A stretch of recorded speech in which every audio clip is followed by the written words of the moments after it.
The best exercise for your biceps, it's not curls. All right, guys. I know. Wait a minute. I know. Everybody's like, big biceps, got to do the Where curls. do we even go, from here? All right, I'm going to tell a story right now of when I really pieced this together. I had a gymnast that worked for me as a trainer years ago. This dude was about, 5'10", jacked, like incredible arms. Like, you ever seen like competitive gymnasts, male gymnasts in particular, female gymnasts too, but male gymnasts, they just have like these like amateur bodybuilding looking arms. And I asked him once, like, what do you do for your biceps? Your arms look crazy. And he goes, chin-ups. I'm like, that's a back exercise. He goes, no, it's a bicep exercise if you do it like this. And he jumps up on the bar, gets a curl grip, and rather than pulling his chest to the bar, he does this kind of like compound lift for his biceps. And then it dawned on me, if I want my quads to really grow, it's not leg extensions, it's squats, right? Yeah. If I want to build a bigger back, it's not pullovers, it's rows, right? So it's like a compound lift for the biceps. In fact, we often accept that for triceps, like close grip bench press or dips. Right. But for some reason, biceps, we don't do that. Anyway, started doing them, and they're hard, so they're really advanced, and it put the curls to shame. Because they're hard.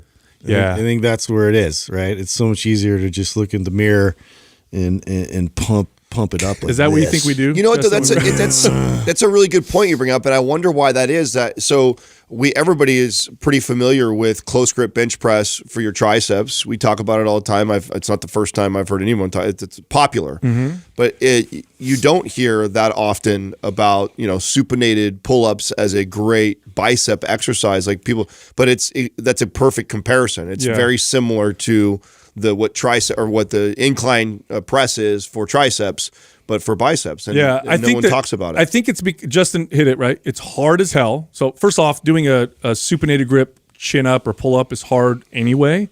But now rather than pulling your chest to the bar, right, you're kind of focused on the biceps. And because it's so supinated, some people have issues with their wrists. So one thing you can do is if you can find a bar, PRX has this, right? So we work with a company called PRX, and they have— I love their handle grips. Yeah, multiple grips. And one of them is supinated, but it's almost like an easy curl bar, so it's kind of like this. That's excellent for doing what I'm about to, what I'm demonstrating. But you do got to pull with the biceps, not as much with the back. So you're not doing this, you're pulling like this, and it just blows up the biceps. You know who does a lot of that exercise? You're a little protracted with your shoulders then, as opposed to just like with close grip bench press, like you're putting the emphasis on the triceps. With this kind of a pull up, you're putting the emphasis on the biceps. You know what? There's one athlete that does a lot of those types of friend of ours? Chin ups. No, we don't know anybody that does. Okay. But there's one category of athletes that relies on very, very strong arms and biceps. Besides a gymnast? Besides a gymnast, arm wrestlers. Arm wrestlers do lots of those kinds of chin-ups. In fact, if you watch— Really? Do you call them athletes? Yeah, bro, come on. You ever arm wrestle? Like no, I know. I'm going to offend everybody. I'm just like, not everybody. It's like a novelty thing. Yeah, well, I mean— I don't know. Let's call them athletes. Yeah, well, I mean, if in the Olympics they have baton twirling, I'm pretty sure arm wrestling is a sport. I feel like if I can call men's physique a sport, you should be able to call arm wrestling a sport. For sure, 100%. For sure. But those guys and girls, they do exercises like that, and then you'll see top arm wrestlers. They'll often demonstrate one arm pull-ups. And you'll notice that it's all bicep when they do the pull up, and their arms are, for strength athletes, they have incredible looking arms and biceps. But yeah, I did this, and I still do this every once in a while.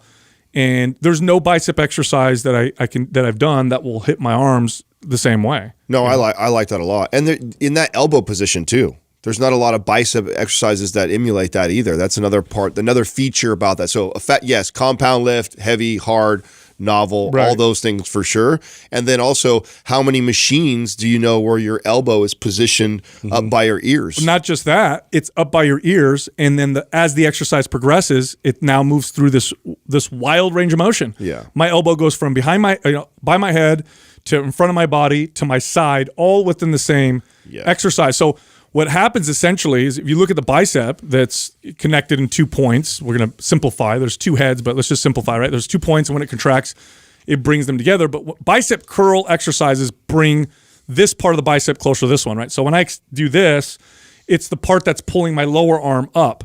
When you're doing a chin up, it's doing this almost to both sides. So it's a very different feel, different pull. And I'm going to give everybody a warning.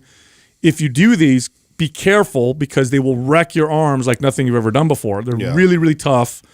And the pump is absolutely insane, but it's a compound lift for the biceps. So you're probably right, Justin. That's probably why they are really hard because it's hard for people to do regular pull-ups. It's even harder when you're trying not to let the back involve. The back's the biggest part of that movement, and when you take it out and you try and use, I mean, it's going to be involved. Well, and plus you have so many cable machines and different like machines specifically geared for biceps because it's like a favorite muscle of people to work, and so you have all these other options that are like much easier to just get into. That's just something like you really have to. It's a lot more demanding to get to do something like that. Yeah, my tip would be if you've never tried this, is to assist it with a band first. So you can really concentrate on the form and hopefully get like 5 to 10 reps versus, struggling just to get 1 or 2. You can also make this a pumping exercise with a lat pull down bar. So you can use lighter weight, like you're going to do a lat pull down, grab that supinated grip, and then do what I said where you're focusing on the biceps on the way down. And because the weight's lighter, you can do more reps. You'll get a crazy pump. But it's a compound lift for the biceps. So I actually used to do lat pull down bar and bicep curls behind my head. So that was like an extra because again, trying to go after that elbow position. That's not a lot of machines, and you can't with gravity, right? You obviously do it with free weight stuff. So you have to find creative ways to target the bicep from that elbow position, and so that used to be an exercise that I love to do, which is the lat pull down bar behind the head. Sitting down, and then I'm curling to the back of my neck. That's a gnarly squeeze, by the way. It is. It's a very, very strange squeeze. You don't feel like with any other exercise. But again, if you examine, if we listed the top 1 or 2 exercises per body part in terms of just sheer muscle and strength building, effectiveness. And I want to be clear, all exercises have value if applied appropriately. This includes isolation exercises, correctional exercises, and compound lifts. But if you were to list the top 2 or 3, like just muscle building movements for each body part, what you'll see are compound lifts. Like the number 1 shoulder builder is going to be a press, right? The number 1 chest builder is a horizontal press. The number 1 back exercise, a row or a pull down or a pull up. Yeah, they just skipped right over biceps. I think that is really interesting. Yeah, that we've associated even triceps, like you said, with like dips, and you can do things where you're doing a compound lift, but biceps just seems like there isn't anything for it. And I think if people did it and then started to understand how to feel it, because once you do it, it's going to feel kind of weird at first, especially if you've always done pull-ups a particular way. It's like a different kind of pulling yourself up. And again, the risk of injury is high because the tension's high and you might not have the technique or form. So I think what you gave was great advice, Adam, to start light with assistance or even, like I said, with a lat pull-down bar. But once you get into the groove of it and feel it, you'll be like, what the hell? I've been missing out on such an effective bicep exercise. You could also use the tips that we've given around isometrics to help you figure this out too, right? So I'd get a band underneath there, have somebody do an isometric hold at the bottom, thinking about squeezing and flexing bicep, and then another one where you're all the way to the top, squeezing and focusing on there. Oh, like you're just holding yourself above the bar? Exactly. Just holding yourself at the top and holding yourself at the bottom will help you engage the biceps more when you try and practice a movement like that you're not used to. This is one of the other great values of isometrics is when you're trying to do an exercise that traditionally isn't for that specific muscle group, doing an isometric contraction for the muscle you do want to work in that will help you connect. They're just good for familiarizing yourself with that contraction, that movement, and what you're trying to produce out of it. It's funny. I've been going through studies on isometrics. Funny you bring this up, right? And the studies show that there's obviously when you work out, use resistance, the goals typically are strength and muscle building. Isometrics, the muscle building effect you get from them, now it's shorter lived, but the initial muscle gain and strength gain is actually faster than you get from traditional lifting. So what happens when you incorporate isometrics is you get this very steep and dramatic rise in muscle and strength. Now it starts to plateau if you don't incorporate traditional exercises, which is why it's my belief that isometrics are best used to supplement traditional resistance training. But man, if you read the literature on the strength gains and the muscle gains in short periods of time, it's nothing matches isometrics. Now, what's such an effective way to summon the troops? What's your theory on why it does have quicker results? That's why. Yeah, because it's neuromuscular. It's you're tapping into that central nervous system response of like, hey, like I'm going to need to activate more muscle fibers because I'm placing more intensity and demand on this particular squeeze. And so you can actually ramp that up and get more of a response. But now you actually have to then, from there, like you said, you have to go into those lifts where it actually places the load and everything else to account for. Yeah, so you think you're actually recruiting more muscle fibers isometrically contracting than doing a full contraction? It's a fact. Yeah. It's a fact. So once you're well trained, you're squeezing way more potential out. Yes. So really tapping into and activating muscle fibers is part of the goal, right, with resistance training. And what you'll find with experienced athletes, especially experienced strength athletes, is they can activate more of their muscle fibers than the average person. I don't know what the number is, but it's significant, right?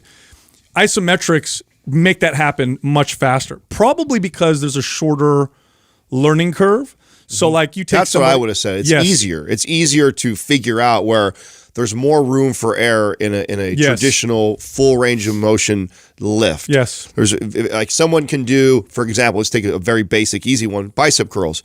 And when they're actually doing a full contraction, many times it starts off really well bicep, but then shoulders kick in and momentum kicks in. And so you lose some of the value as far as keeping it all focused on the bicep versus I take a bar and I put it halfway up in an isometric contraction and I just squeeze and flex the bicep. I feel like it's much more localized. Yeah, it's localized. It's easy to localize it. There's less room for error. And like I'm not going to be squeezing that and my calves light up or my well, you'd have to basically go through each one of those angles isometrically to maintain that same amount of intense tension. So it requires a lot more focus to get to that point. It also causes less muscle damage than both eccentric and concentric contractions. So concentric is like going up, eccentric is going down. And now that's the part that I find interesting because you say that it recruits more muscle fibers, but then yet it does less damage. It does less damage. That's really interesting. Yes, when you think because about of what is it, the sliding filament theory, which is like, okay, so muscle fibers, okay, we're going to get all weird here, but muscle fibers run along each other, and the prevailing theory as to how muscles contract is they attach to each other while they're sliding past each other and contract and hold. But as you do the contraction, some of these attachments break, and that's what causes the damage or inflammation. Well, an isometric hold, they attach, they hold, and they contract. So there's less potential for damage. Eccentric, right, lowering causes the most damage because as you lower, you're breaking a lot of these. They're spreading apart. Yeah, and that's the theory, right? So you can do, so here's like the cool thing about isometrics, you can do them frequently. So I can hammer my, chest maybe a couple days a week or a few days a week. I could do isometrics every day at my level, right? So a beginner maybe less, but it's less damage, which is cool because you can ramp up volume without worrying so much about overtraining. So whatever routine you're doing, you may think, I want to add a little bit. Isometrics is a great way to do it. In fact, isometrics is one of those lost arts of resistance training. It was so heavily favored at the turn of the 19th century, the strongmen and all those guys, Eugene Sandow and all those, strongmen and women that did just incredible feats of strength. Isometrics was a staple in their training. That also highlights why things like kin stretch are so much better than just traditional yoga. Right? So both of them are taking you in these stretched positions, but kin stretch includes the isometric contraction in there where you're really intensifying. So you're building muscle in that new range of motion that you normally it's about being strong in those poses. Right. You're not just stretching into that position and relaxing and holding that position. You're actually isometrically contracting in there. So you're recruiting all these extra muscle fibers and actually building some strength in that newfound range of motion. You know who's a huge fan of isometrics? I've said this before. Bruce Lee.